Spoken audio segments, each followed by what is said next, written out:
We've come to Stenungsund in Sweden, just north of Gothenburg, to look at a new chemical plant that's being built here. And we're interested in that part of the plant where an organometallic compound will be used to convert alkenes to aldehydes.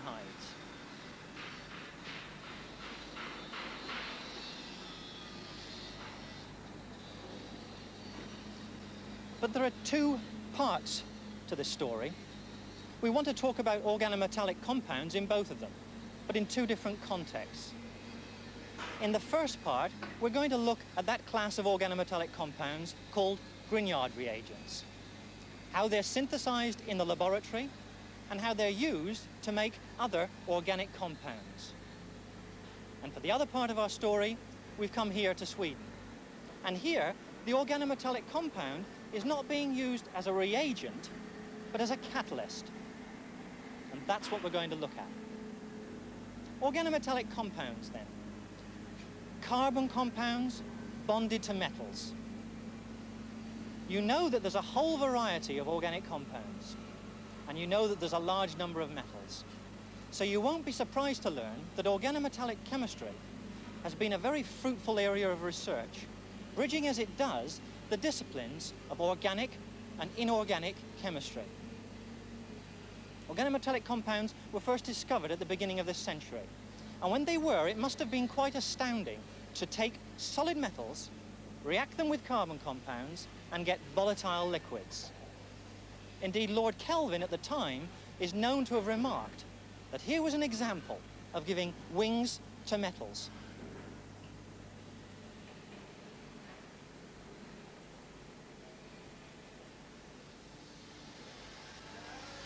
One of the first things that impresses you when you look in amongst this kind of chemical plant is the scale of the apparatus.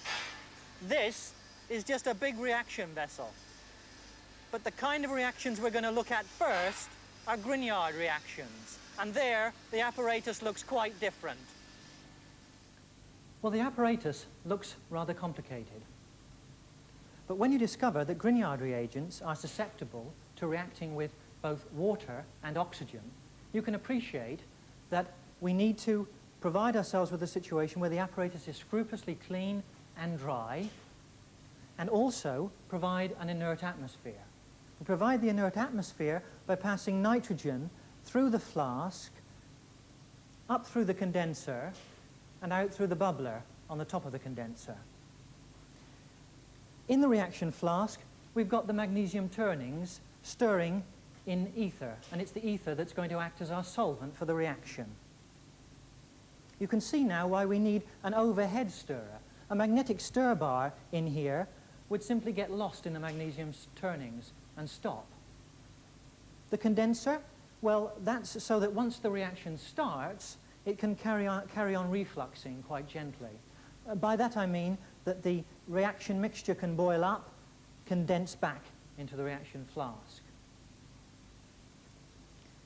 Now, to start the reaction, we need bromobenzene, and that's in this funnel here.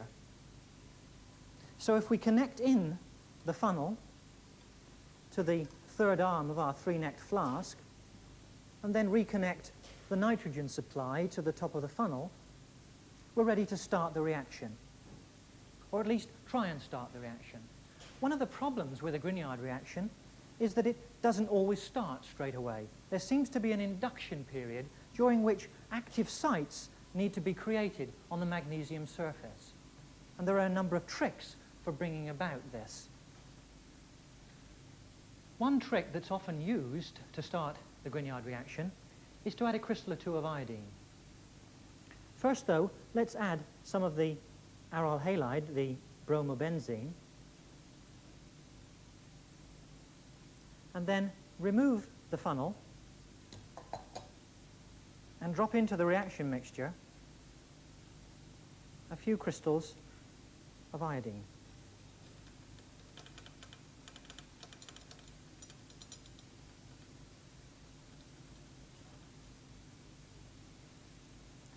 The iodine drops through the ether onto the magnesium, and the intense color indicates the region where it's come into contact with the magnesium and is dissolving in the ether. And it's here that hopefully reaction with the bromobenzene will begin. So let's replace the funnel. And sometimes, to get reaction going, we need to heat the reaction mixture.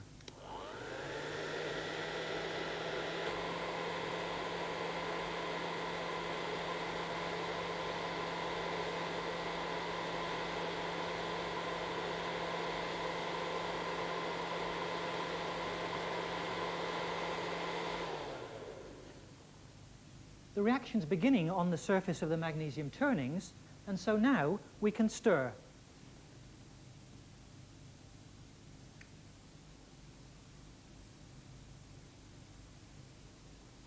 And as the reaction proceeds, of course, the refluxing begins on the condenser. Well, eventually, after about an hour, all of the magnesium will have appeared to dissolve. And then the Grignard reagent will have been prepared. That's where we came in, and here is a Grignard reagent that we prepared, the phenyl magnesium bromide. Now, as you may know from reading the main text of Unit 12, Grignard reagents are used to make carboxylic acids and to make alcohols. Well, you're going to see an example of them being used to make alcohols in TV14. And so what we'll do here is show you the reaction with carbon dioxide to form carboxylic acids. This reaction is most simply carried out by pouring the Grignard reagent onto solid carbon dioxide, dry ice as it's called. And that's what we've got in this beaker, covered up with a towel to prevent it absorbing moisture from the air. So take out the towel and slowly begin to add the Grignard reagent. It's quite a vigorous reaction, and some splattering occurs, and we'll begin to stir the reaction mixture and add the rest of the Grignard.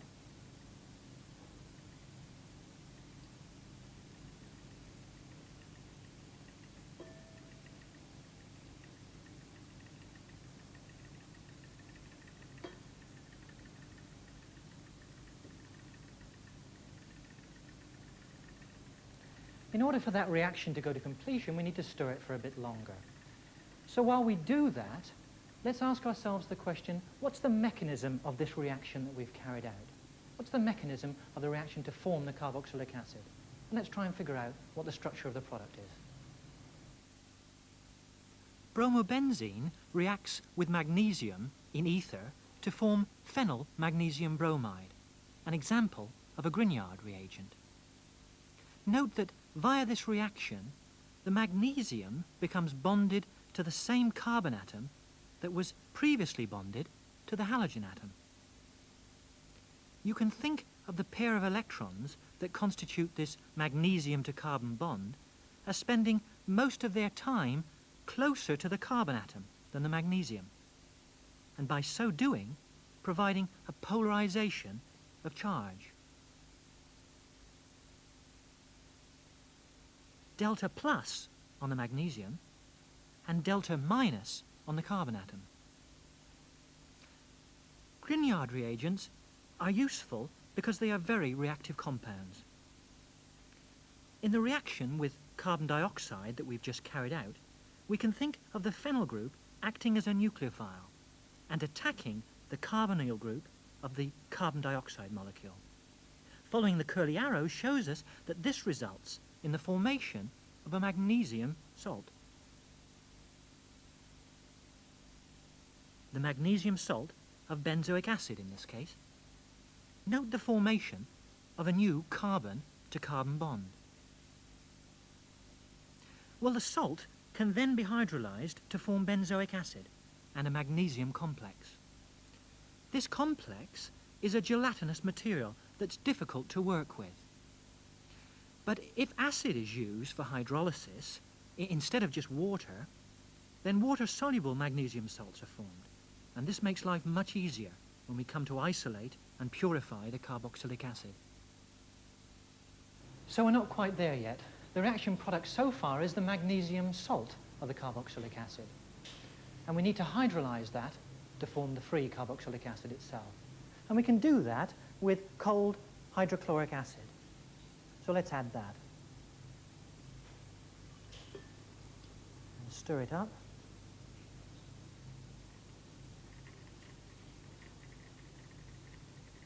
Until the reaction's completely mixed. As we stir, in fact, the white carboxylic acid product dissolves up again into our ether layer.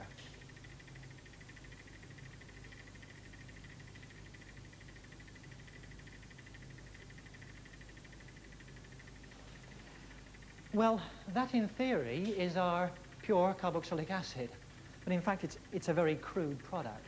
It doesn't bear much resemblance to these crystals of pure benzoic acid. So how do we get from the crude product to the pure crystals? The details of this workup procedure, as it's called, are given in the broadcast notes for you to consult after the program. Let's look at the important features, though. The carboxylic acid is in the ether solution, and there's water present from our acid mixture that we added to hydrolyze the magnesium salt. So the first thing to do is to separate out those two immiscible layers, ether and water. We pour the mixture into the separating funnel.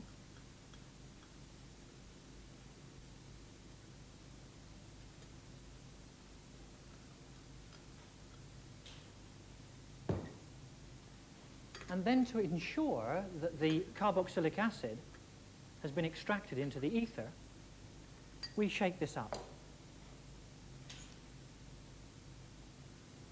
and release the pressure.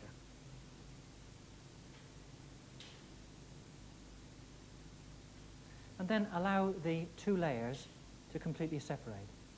And I think you can see there the two layers with the product, the carboxylic acid, in the top layer, the colored layer. That's the ether layer. So now we can run off the bottom aqueous layer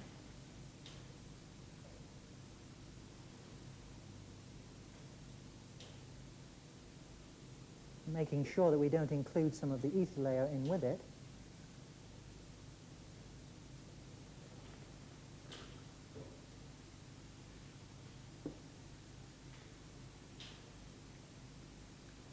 The next step is something of a puzzle. It involves reacting the carboxylic acid in ether with sodium hydroxide. Why do we want to do that? Well, as we add the sodium hydroxide, we're of course forming the sodium salt of the carboxylic acid. And that's going to be soluble in the aqueous layer. So now we can selectively extract the carboxylic acid as its sodium salt into the bottom layer. Shake up again, release the pressure.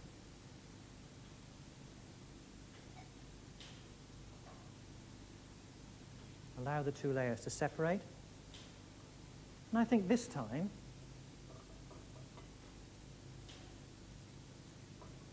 you can see that the product has moved into the bottom layer. The top layer, the ether layer still, is comparatively clear.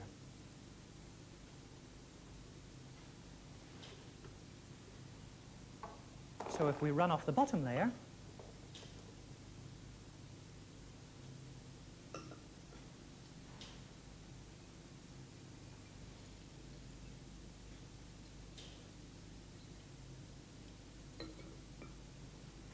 we should have the sodium salt of benzoic acid.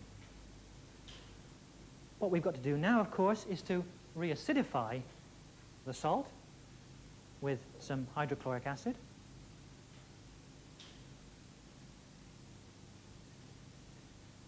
And as I do this, watch the formation of the benzoic acid in solution, which as I stir it, disappears. Let me add some more hydrochloric acid.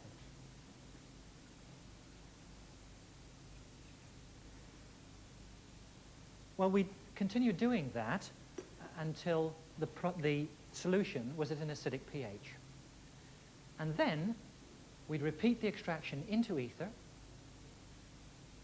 dry the ether layers to ensure there's no water present, and finally rotary evaporate off the ether solution to give us a product that's ready for recrystallization.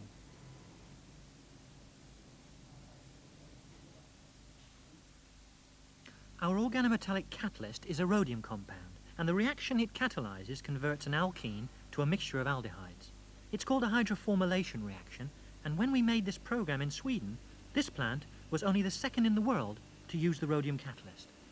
We asked one of the people concerned with the installation of the plant to describe the essential features of the hydroformylation process. Born Vidhog. Basically, our process is a very simple one. Synthesis gas, which is a mixture of carbon monoxide and hydrogen, is purified and mixed with vaporized propene, and the mixture is fed into the bottom of these two reactors, which contain the special feature of our process, that is a solution of the rhodium catalyst. At the rhodium, propene is hydroformylated into normal and isobutyraldehyde, which leave the reactors as a vapor together with unused reactants. The butyraldehyde is separated from the reactants in a separator, and the reactants are returned to the reactor. And finally, butyraldehyde is purified by distillation in 3 distillation columns. In the first one, we remove what's left of unused reactants, and in the second one, isobutyraldehyde is removed. Our product, that is pure normal butyraldehyde, comes out of the third column after removal of heavy residues. So really, our process comprises only 3 steps, that is feedstock purification, reaction, and the separation and purification of butyraldehyde.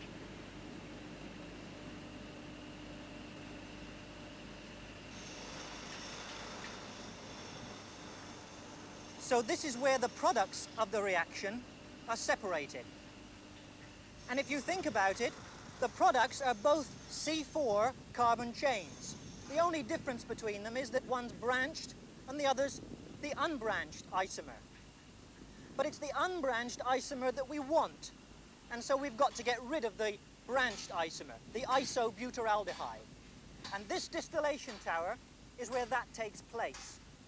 The reason I've come up here is to give you an idea of the scale. The difference between the isomers is simply a difference in boiling point. And it's a small difference in boiling point.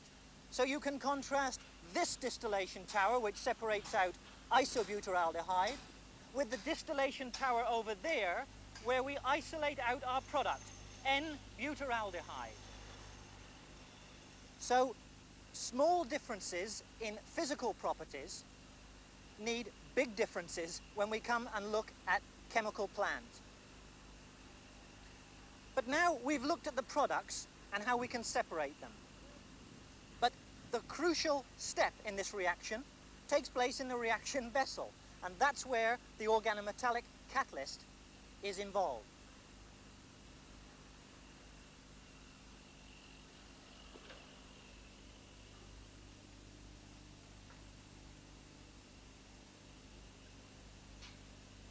So this is the reactor vessel that I'm standing on top of.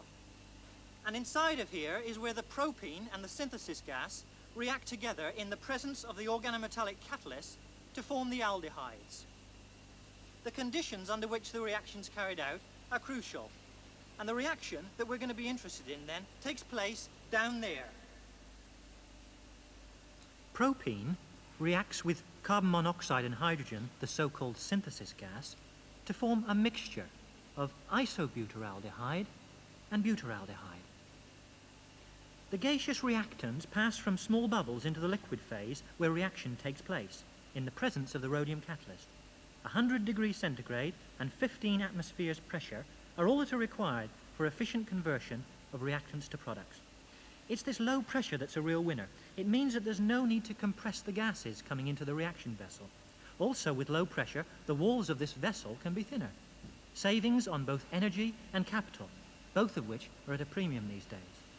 The reaction's exothermic, and the heat energy that is evolved vaporizes the aldehyde products. The catalyst remains in the reactor vessel, and tests show that it will remain good at its job for about a year, after which time it can be removed and recycled. Here's a sample of the catalyst that does the reaction for us. One of the crucial advantages of this catalyst is that it works at low pressure. Also, it's highly reactive, and so the concentrations that we need to use of the catalyst are very small. But this in turn introduces a problem that brings us right back to the first steps in the reaction. Because the catalyst is so active, we need to purify the reagents before they come into this reacting vessel. The propene is piped into the plant pure enough to use directly.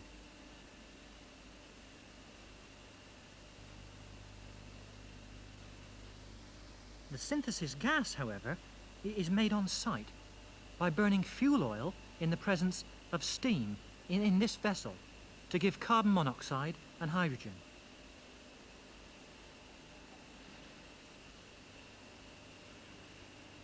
Synthesis gas production also produces unwanted carbon and sulfur compounds. And the so-called feedstock purification involves, amongst other things, adsorbent filters which remove the sulfur compounds that would otherwise deactivate the rhodium catalyst.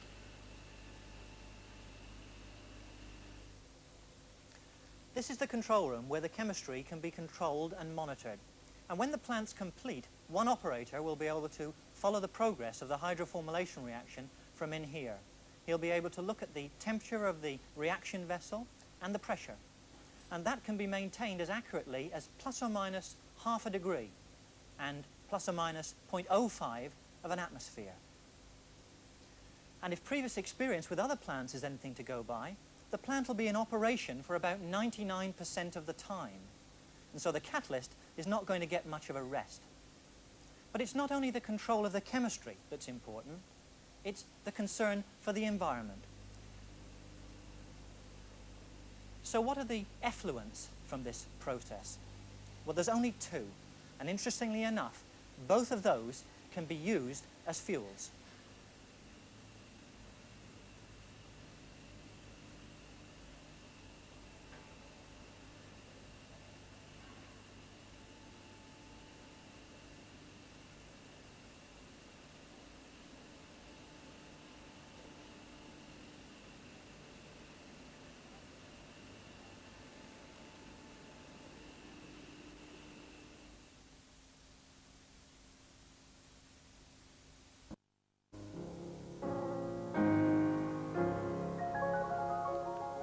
Geometry, the study of space, might seem to be the best understood of all mathematical subjects. Surely its foundations are the most secure.